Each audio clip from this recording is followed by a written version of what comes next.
हरिओम श्रीराम अंबज्ञ। मी भक्तिवीरा पाटील, विरार पूर्व उपासना केंद्र।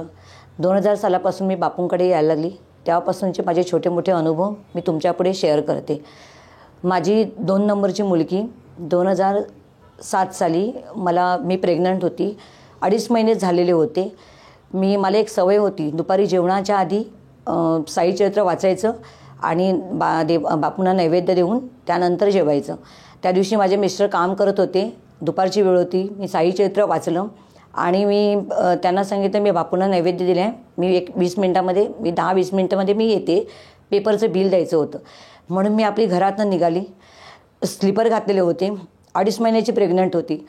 मला माहीत नाही माझा पाय कसा काय घसरला। पहिल्या पायरीवरून जी मी घसरली ती डायरेक्ट 10व्या पायरीवरून खालती जोरात आपटली।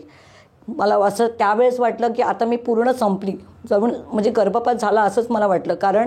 पण मी त्या 10व्या पायरीवरून एवढी जोरात आपटली की मला उठायची हिंमत होत नव्हती। माझे हातपाय थरथर कापत होते।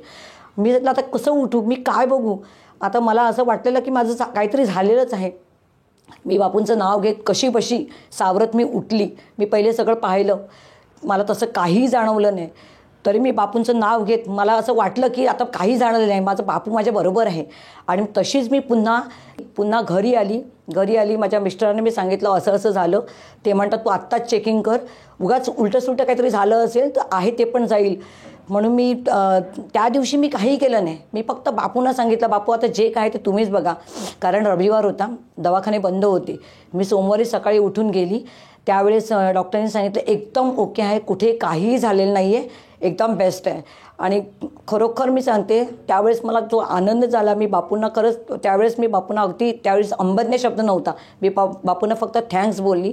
आणि अशा प्रकारे माझ्या दोन्ही मुली, आज एक मोठी मुलगी 21 वर्षाची आहे आणि छोटी मुलगी आज 16 वर्षाची आहे। माझ्या दोन्ही मुली माझ्या बापूंनी मला परत दिल्या। हरिओम श्रीराम अंबज्ञ।